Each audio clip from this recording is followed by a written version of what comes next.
Alright, so this is going to be a little tutorial of a tool I made called PG Guard.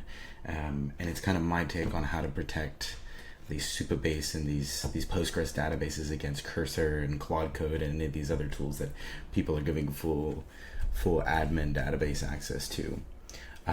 So I guess real quickly, what it is it's a Postgres proxy. So rather than sending your requests, or when you set up a Postgres MCP server, or basically that, like you're setting up a Postgres MCP server.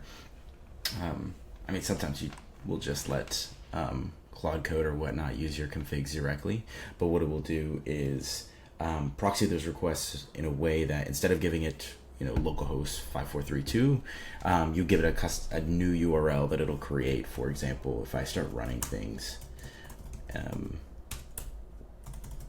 like if I do docker compose up, it'll build some things. And what this docker compose has in it is the pgguard proxy, Postgres admin, and then a Postgres database. So looking here, this is the new connection string. So rather than before, you would probably have used this almost this exact string, but this was the new connection. Connect through this proxy. Look at that. So this is what it was going to be that you'd originally connect to, and this is going to be the new connection string. So if I actually go to bSQL and I use this new string, so I mean looking at the connection string here, I'm just connecting to 543 instead of, or 6543 instead of 5432, and this will connect just fine, and it's proxying all the requests through, so nothing crazy is happening. And I can select all from users. Boom, look at that, there's some users. But if I accidentally, like let's say Claude try to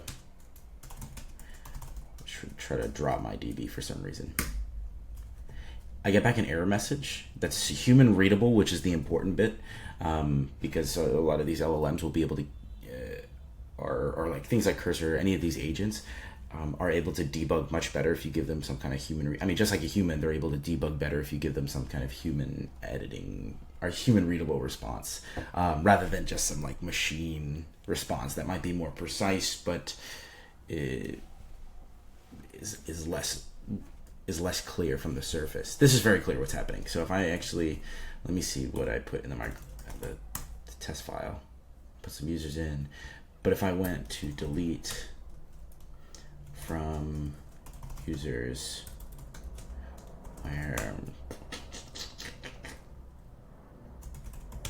mel equals, this is Lily Alice.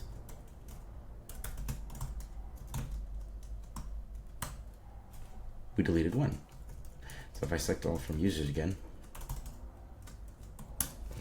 we're now missing Alice. So it works just like a Postgres server, but it just blocks malicious requests and whatnot. There's a couple of other kind of features. So I just demonstrated using delete, but if you try to update without a where clause, or if you try to do things that are a bit sketchy, it'll block those requests again for dropping, truncating, and spits out an error message that's something that's very, very readable, very actionable, and that LLM agents can adapt to and make work. So all the code's open source. I've got some kind of funny examples I found on Twitter of people accidentally deleting their whole startup using Cursor, and a couple examples in the README of like what would get blocked and what wouldn't get blocked, as well as a short blog post explaining something similar. So that's PG Guard, a little Postgres proxy, of course, written in Rust.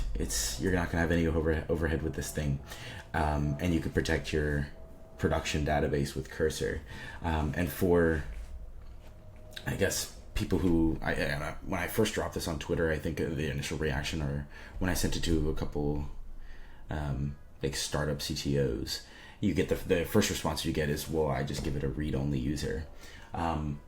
And I would say if you're able to, it's almost like if you know how to make a read-only user, you're probably not the person who's going to be as susceptible to these database drops from Cursor, right?